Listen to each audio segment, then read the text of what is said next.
The Aegean Sea, an enthralling blend of history and natural beauty, is not just a massive water body. It's a stage where a modern-day drama unfolds. This drama is not between ancient empires, but between two nations of the 21st century, Turkey and Greece. Despite being neighbors and members of the same military alliance, NATO, these two countries find themselves in a web of disputes over territory and resources. These disputes, if left unresolved, threaten to disrupt regional stability and could ignite a conflict with implications far beyond their borders. In this video, we'll begin our journey into understanding the escalating tensions between Turkey and Greece. Our focus will be on Turkey's declaration of Casus Belli, which is a Latin term meaning cause for war against Greece in 1995. As you'll later find out, this issue is not just a bilateral threat of conflict. It's a test of international law, a challenge to regional stability, a situation that could shake the very foundations of NATO. As we navigate this complex issue,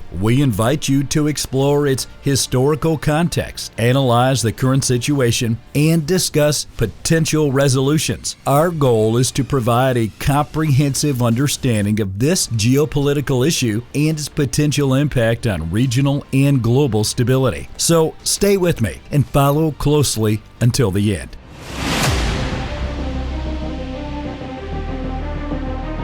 Now, to fully grasp their current trouble, we need to rewind and explore the complex history between Turkey and Greece. The relationship is a blend of war and uneasy peace, leaving a lasting legacy of distrust. The Greco-Turkish War between 1919 and 1922, ignited by territorial disputes following the collapse of the Ottoman Empire, resulted in a population exchange of millions and caused significant mistrust that still lingers. Even worse, the 1974 Cyprus Crisis further strained relations when a Greek-backed coup aimed at uniting Cyprus and Greece led to a Turkish military intervention. This intervention effectively divided the island into a Greek Cypriot south and a Turkish Cypriot north. Which begs the question, does Greece truly have a right to militarize the Aegean Islands? The truth is that this is a rather complicated question, and it is based on the interpretation of different treaties and international law. You see, the Treaty of Lausanne of 1923 includes provisions for the demilitarization of several islands such as Limnos, Samothrace, Mytilene Lesbos, Chios, Samos,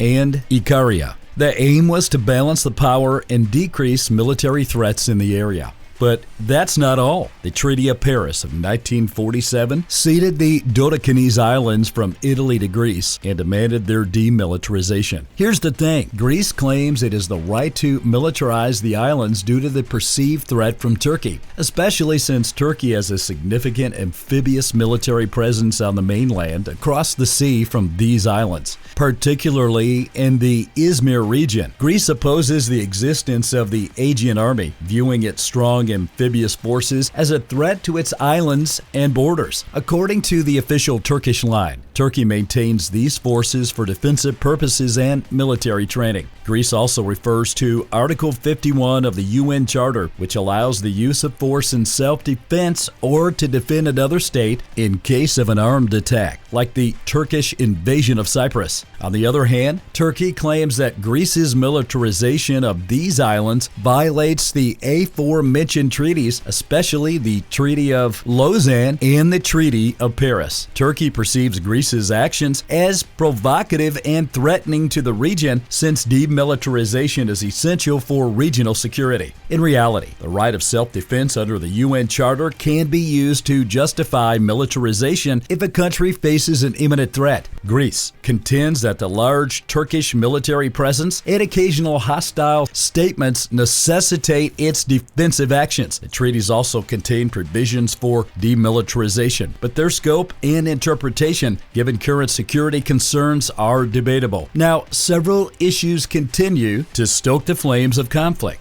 Turkey has been actively exploring natural gas in disputed wars in the eastern Mediterranean. This has led to a series of standoffs with Greece, which also claims rights to these areas. For example, in August 2020, Greece conducted a military exercise on the island of Castellariso, which is close to the Turkish coast. This move was in retaliation of Turkey's previous move of sending the research vessels Oryx Rice, accompanied by warships, to conduct seismic surveys in water close to Castellariso, which Greece considers as its own exclusive economic zone. Greece viewed this move as an interference with its sovereign rights and a breach of the UN Charter. In response, Turkey conducts its own military training in the same area. Moreover, both sides accuse each other of airspace violations and territorial encroachment in the Aegean Sea. Greece maintains a 10 nautical mile territorial airspace exceeding the 6 nautical miles recognized by Turkey. This disparity has led to frequent scrambles by fighter jets, raising the risk of accidental clashes. And if you think that's disturbing, wait until you hear this next part.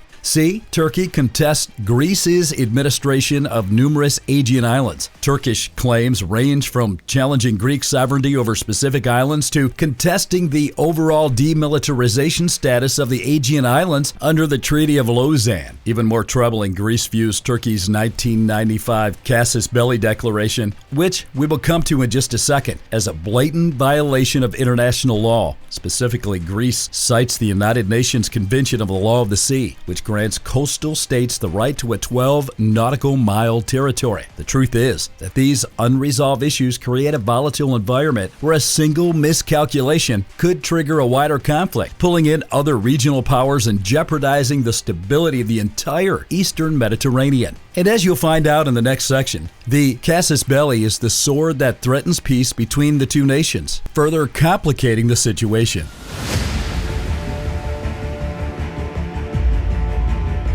Here's the thing, the term Casus Belli, a Latin phrase that translates to cause of war, hangs heavy over the Aegean Sea. This term signifies an action or event that a state perceives as a legitimate justification for initiating military conflict. Essentially, it's a declaration that a specific act would cross a red line, triggering a war response. While traditionally Casus Belli has been used for clear-cut instances of aggression, its application can be subjective and carries the risk of escalating tensions. But to truly understand Casus Belli and what it means for the Aegean Sea, we have to take a closer look at its historical background.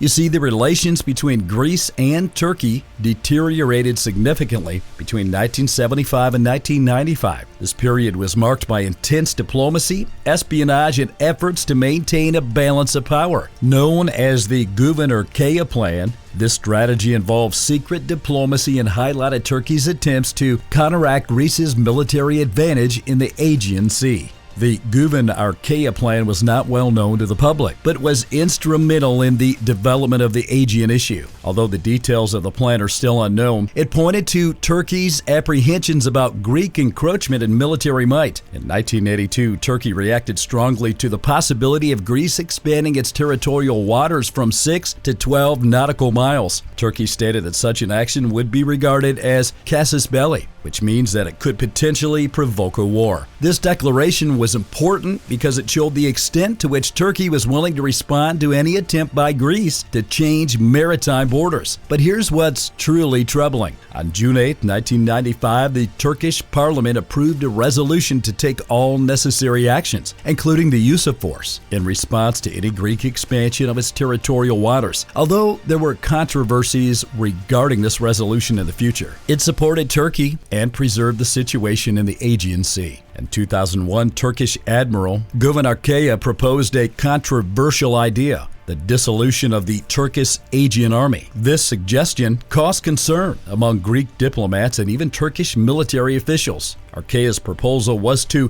demilitarize the conflict by abolishing the Casus Belli if Greece would not extend its territorial waters beyond 6 nautical miles. In other words, it called for Greek surrender while providing little Turkish concessions. While the proposal was rejected, it shed light on the distribution of power and the potential calculations involved in the Aegean issue. These events proved that the conflict between Greece and Turkey in the Aegean Sea is not only long-standing, but also persistent. Now that we have a deeper understanding of the Casus Belli, the nerve-wracking question is, what could an actual miscalculation be like, and what could it mean for Turkey and Greece?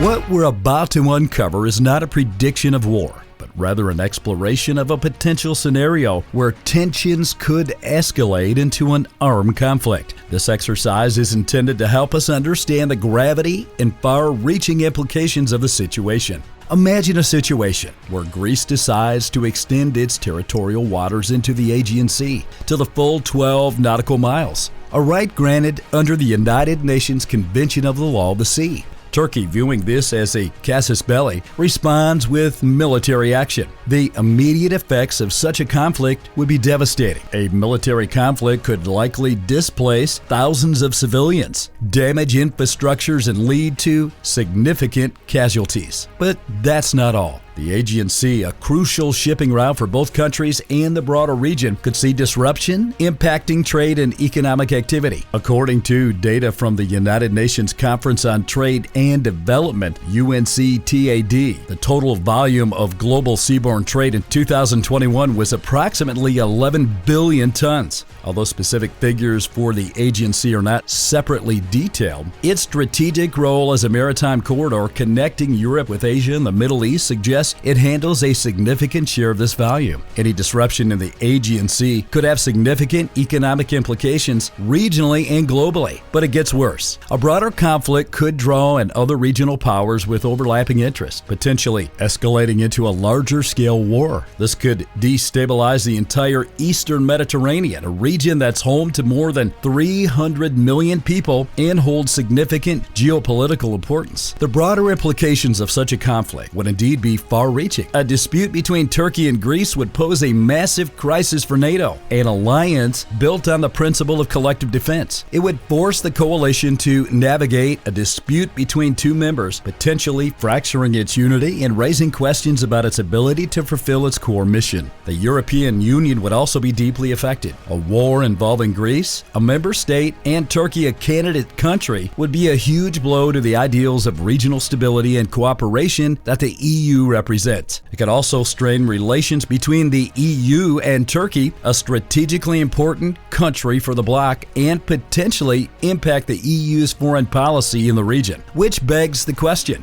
what does the future look like for the relationship between Turkey and Greece?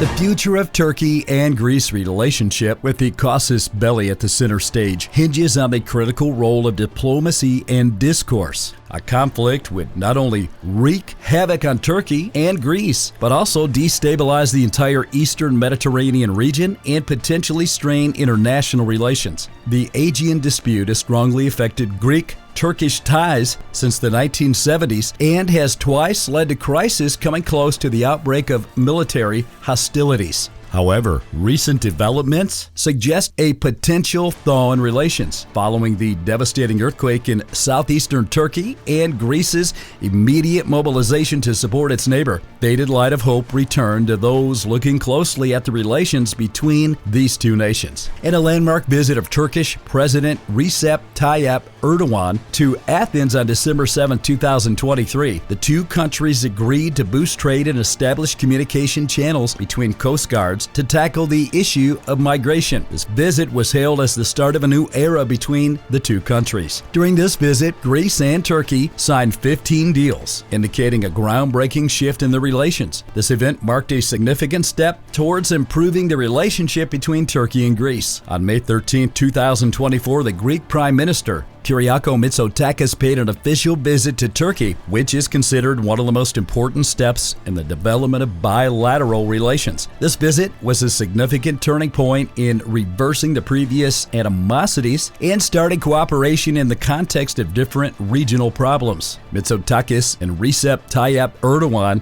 held a meeting to negotiate the prospects of improving relations between the two countries, settling the existing conflicts and moving forward to create better conditions grounds for cooperation. The visit highlighted the two countries' desire for diplomacy and resolving disputes in the Aegean and the Eastern Mediterranean. The truth is that both sides are responsible for initiating steps towards de-escalation, engaging in good faith negotiations, and prioritizing peaceful solutions based on international law. As global citizens, we all have a stake in fostering peace and stability in the region. As we seek to promote a peaceful resolution to the Aegean dispute, we are responsible for advocating for dialogue instead of confronting and blaming each other. Do you think there's hope for the future of Turkey and Greece? Please share your thoughts in the comment section, as we'd like to know your take on this issue. And if you enjoyed watching this video, give it a thumbs up and subscribe to the channel for more videos like this. Thank you for watching, and see you in the next one.